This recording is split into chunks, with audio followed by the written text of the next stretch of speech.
What's going on today, guys? Samurai War 17 here, bringing you another video. I am going to be doing something a little bit different today. So I wanted to officially release a more legitimate beginner's guide, my kind of recommendations on what to do within the game, what I found that helps me, um, just kind of elaborate a little bit more for the newer players. Maybe you're a tenured player coming back to the game and you forgot how some of this works. I know me personally, I've come back and started a walkthrough beginner guide, and there are things that I'm realizing about this game that I just simply forgot about, and that's kind of going to be the point of my video.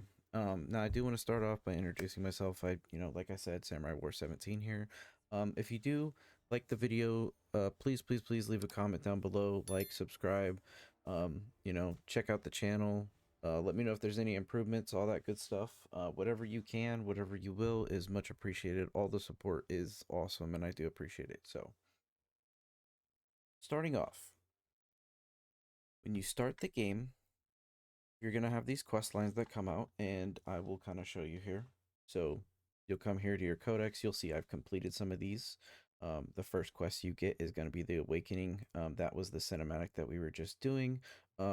These quests are replayable. Don't worry about that. To be honest with you, just kind of follow the quest.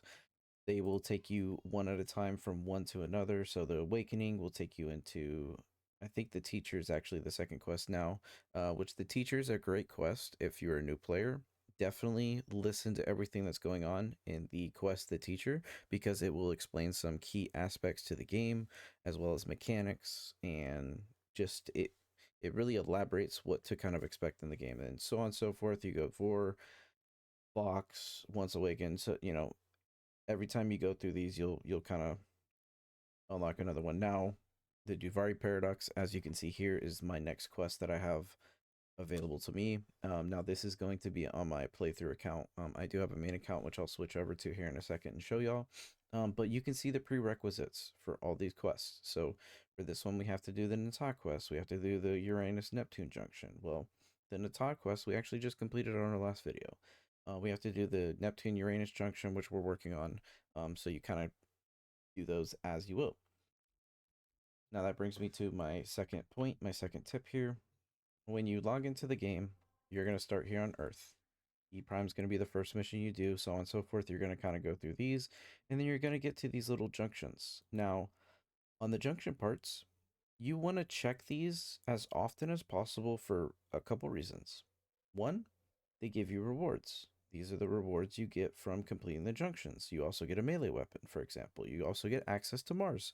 So now you can move from one planet to another. You want to check the objectives for one, see what you need to complete in order to unlock these as you're doing these missions, and make sure you're not missing out on any rewards as well. So going back here, Venus was the next one.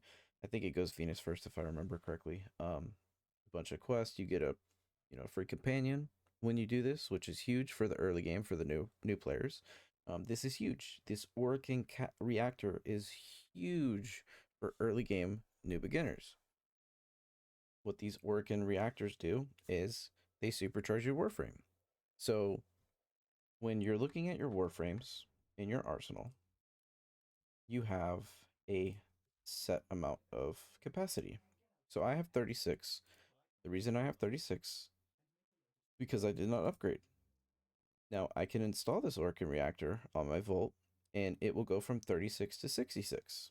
Now 60 is the cap usually, but when you have a mod in the aura form, especially if it's maxed out, it gives you more capacity. So that's just another little side note there.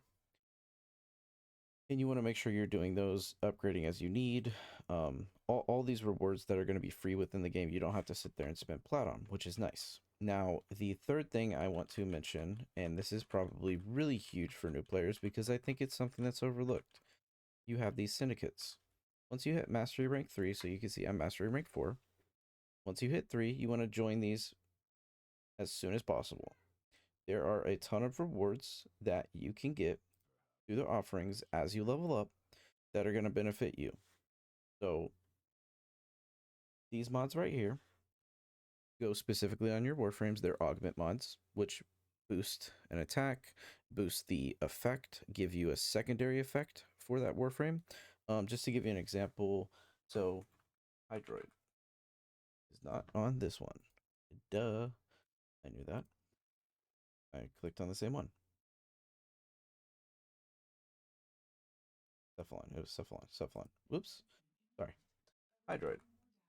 So, for example, Hydroid, Pilfering Swarm, probably one of the most useful early game mods that you can get on a Warframe. This game has resources. You need to farm those resources in order to craft these items, whether it be Warframes, weapons, companions, primes, XYZ. Pilfering Swarm is an augment that has a 100% a chance to add additional items. That is huge for new players, beginner players. It literally doubles the amount of resources you could get in the early game. Now, Hydroid is blocked to a mastery rank of 5. I am currently working towards that. Once I get that, I will be 100,000% getting on Hydroid. I will be equipping this mod for my Hydroid, and I will be boosting my resources. Now, as you go through the star chart, you want to make sure that you are completing as many of these missions on each planet as you can. So this is the mission I was just mentioning. So I need to hit Mastery Rank 5. This is how you farm Hydroid. So I can't do any of those other missions. But if I go here to Venus, I don't think I've completed it yet. See, I've personally done a bad job at going through these, and I am now seeing the effects of it. I'm lower on resources. I'm kind of hindered in where I'm at in my walkthrough because there's a few things that I need to take care of in order to get to the next step. And because I did not take the time to run through these missions, I've fallen behind. You want to do as many of these missions as you can because the grind will never stop. It's all about resources you gain from the missions. It's absolutely worth it in the long run because it won't hinder you. It gives you XP for mastery rank. It gives you, resources, credits. Endo is a huge resource within this game that you get to upgrade your mods. Now, this takes me to my next point, which I want to bring up right now because I think this is huge for new players.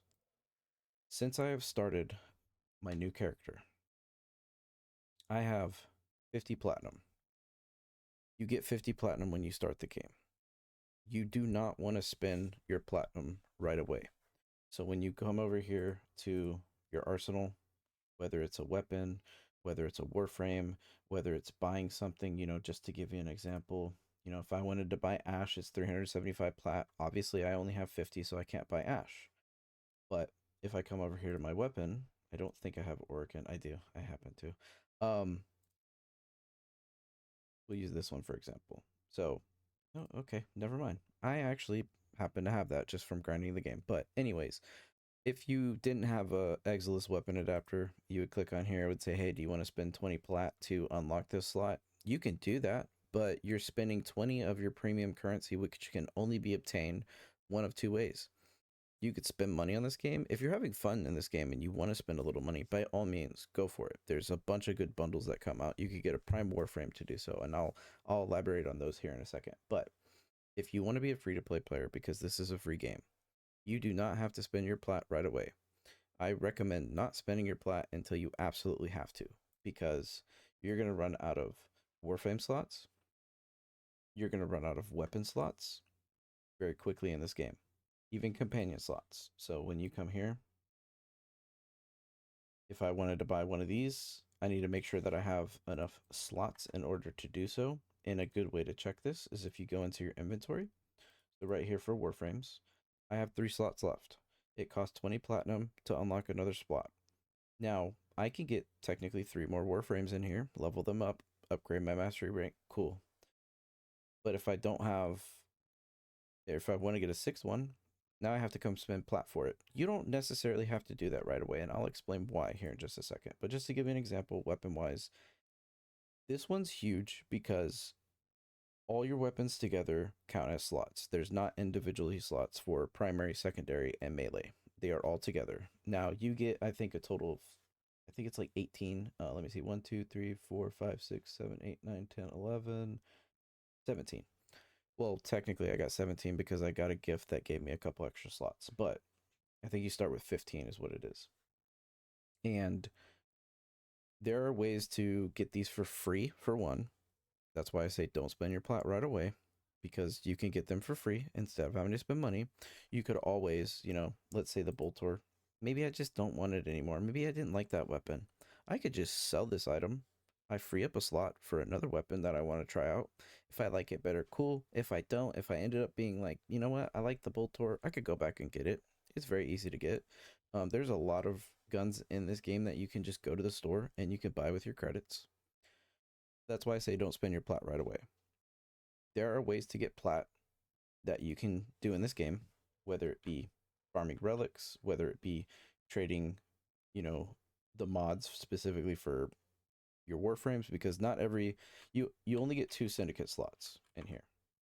So right now I got Arbiters of Hexus and Cephalon Suda. Now I can't rake up Cephalon Suda because I need to do the control modules, which is one of the examples of why I hindered myself in not farming every single mission on the planets. I could have those by now.